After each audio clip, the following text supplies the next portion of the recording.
Garbage शुल्क की कहानी ये है कि गार्बेज शुल्क जब लागू हुआ तभी इस पे आपत्ति ली थी। उस समय उधर से नहीं ओझा जी के घर पे मीटिंग की और मीटिंग में ये तय हुआ इस गार्बेज को अभी स्किप करेंगे जब तक ये युक्तिकरण नहीं हो जाएगा, लागू नहीं होगा। और लागू उसके बाद वो स्किप होगा। 2-3 साल से स्किप होता चले जा रहा है। युक्तिकरण का प्रस्ताव शासन के पास अनुमोदन के लिए भी चले गया, लेकिन शासन की ओर से अनुमोदन होकर नहीं आया। और इस वर्ष भी यही बात हुई कि साहब हम स्किप करा रहे हैं, लेकिन स्किप हुआ केवल 1 साल का। पिछले कुछ 10% प्रॉपर्टी पे पिछले 3 साल का गार्बेज शुल्क बकाया के रूप में मांगा जा रहा है। दिक्कत ये है कि हम उसके बिना संपत्ति कर भी जमा नहीं कर सकते जब तक हम गार्बेज नहीं जमा करें।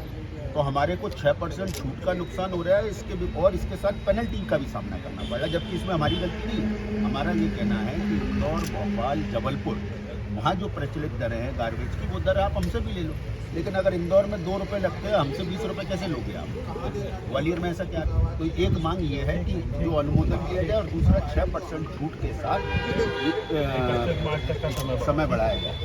दूसरी मांग ये है कि जो मैं आपको बता रहा हूँ, बोर्ड के लिए हमारे ऊपर नोटिस आ रहे हैं, अब उन नोटिसों को निरस्त किया जाए। यदि वो उसके लिए हमें कोई अनुमति की, रजिस्ट्रेशन की, कोई शुल्क की जमा करने की हमारे के ऊपर दायित्व बनता है, तो पहले उसका जागरूकता अभियान करके आप चैम्बर में आएँ, एक मीटिंग करें, हमें बताएं, और उसके बाद अगर वो लागू होता है तो हम सबको ये कहेंगे कि आप बिना रजिस्ट्रेशन या बिना शुल्क करे हुए अपना विज्ञापन ना करें, लेकिन जानकारी में देने के बाद।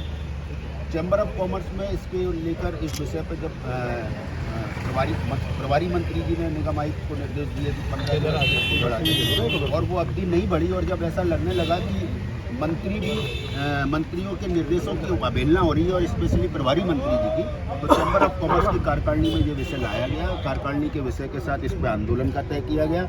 आंदोलन का जब तय किया तो कल हमने अपनी पूरी कार्यकारिणी, सभी सदस्यों और ग्वालियर शहर के सभी व्यवसायी संगठनों के साथ बैठकर इस पर चर्चा करने के उपरांत उन्होंने ये निर्णय लिया कि आप पहले मुख्यमंत्री जी के नाम ज्ञापन सौंपें, उसके बाद जनप्रतिनिधियों को ज्ञापन सौंपें, और उसके बाद भी हल नहीं निकलता है तो हम जनप्रतिनिधियों के घर पे धरना देंगे, मसाल जुलूस निकालेंगे, मौन जुलूस निकालेंगे, अपनी दुकान पे ब्लैक बोर्ड लगाएंगे, अपनी दुकान एक घंटे का ब्लैकआउट करेंगे, जरूरत पड़ी तो ग्वालियर, मतलब आंदोलन के जो स्वरूप होते हैं वो सारे अपनाएंगे, क्रमिक शुरू करती है।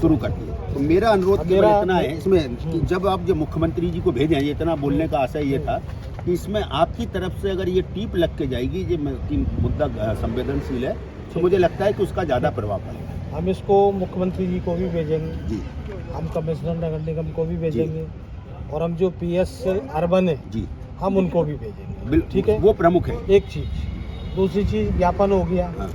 अब कलेक्टर साहब हमारे जो है अभी आए, उनके संज्ञान में भी संवेदनशील मुद्दा है। हाँ। तो आप जो है कभी भी 4 लोग आप आ जाना, उनसे भेंट जो है फिक्स करा दें। ठीक, आज वो उपलब्ध नहीं है, कोई बात नहीं, हम अभी चर्चा करा देते, लेकिन वो कोई हाईकोर्ट के कोई बात निरीक्षण, तो आप कभी भी आ जाना, तो उनके संज्ञान में ले आना कि साहब इतना संवेदनशील मुद्दा है, आप अपने स्तर पर जो देख सकते हैं वो अपने स्तर पर देखें। गवर्नमेंट को जो कन्विंस करना है, गवर्नमेंट को कन्विंस करना है।